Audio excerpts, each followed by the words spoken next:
Okay, today I wanted to make a quick video about two pistol caliber carbines that I just got that have been testing against each other and the conclusions that I reached because I was really surprised. Let me get ahead of this right now. I wasn't paid to do this. Nobody ever gave me any money to shoot. And I'm certainly not on the payroll over at Grand Power. Spoilers, but the Grand Power Stribog SP9A3S stacked up against the Palmetto State Armory ARV wasn't even a contest. So I want to kind of go through both of these because neither of them are stock and talk about how I was able to get the recoil on both of these down. Now, the original version of both, the Stribog SP9A1 and the stock out of the box PSA ARV, are 9mm direct blowback PCCs. Now, if you know anything about pistol caliber carbines, you know that direct blowback is bullshit. It takes the energy of the round, slams the bolt straight back into you, whips that forward. It's messy, it's dumb. So manufacturers have been coming up for decades now with ways of getting around that and delaying the blowback, most famously in the H&K MP5, which uses a type of roller delay to delay the action. Both of these have a roller in them. Now, the Stribog SP9A3 comes stock with a little roller pin and a charging block in the upper assembly, and with that it gets a much lighter bolt, a very fast action, but that's not quite stock. The way it came with a USA designated 45-degree charging block, allegedly to allow for reliable cycling with lower powered non-NATO standard American ammunition.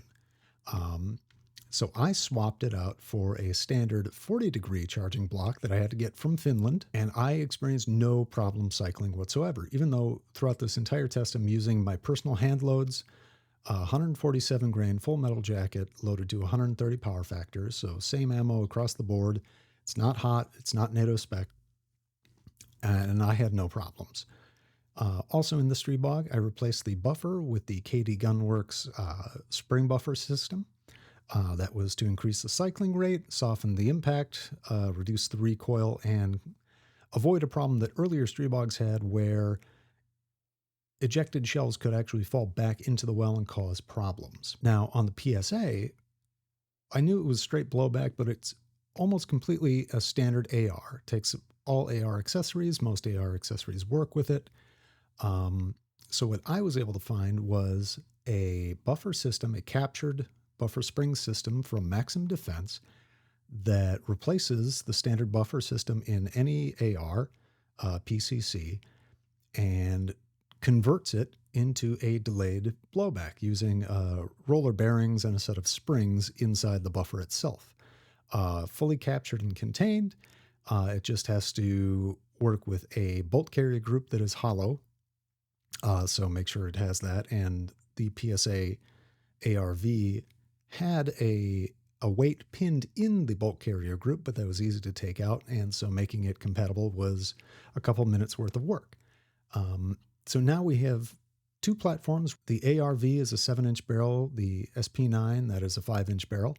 Both of them are going to share the Osprey 45 suppressor, but otherwise they're pretty similar in their loadouts. Not a whole lot of special sauce.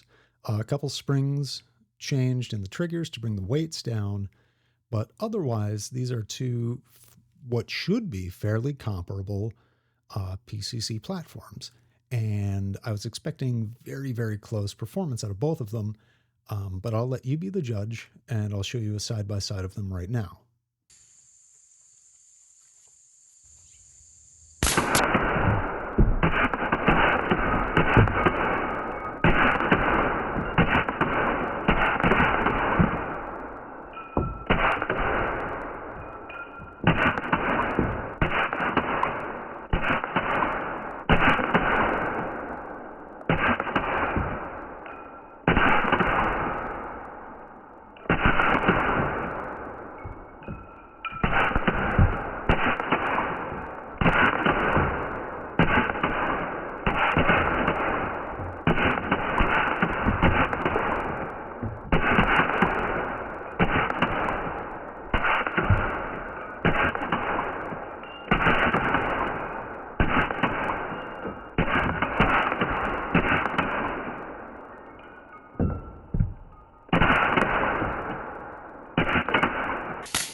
Now, depending on how you watch that, there's one major difference that you're going to see if you scroll back and forth is the position of the end of the muzzle at the very beginning of the string of fire and at the very end.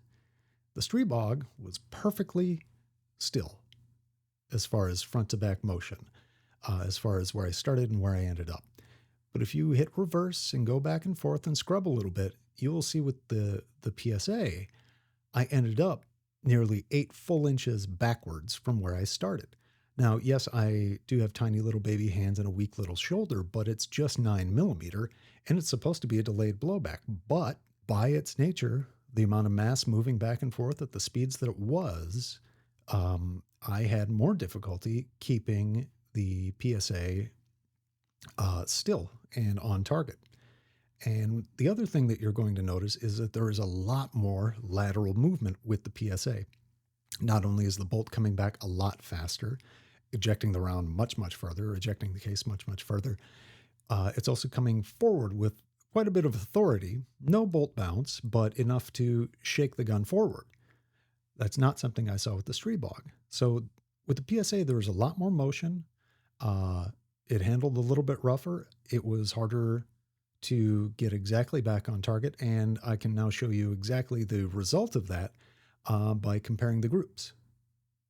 As you can see, I did more rounds with the Streebog as I was testing something else out. The group is considerably smaller, more confined than the group on the right with the PSA. Now this is 9mm at 10 yards,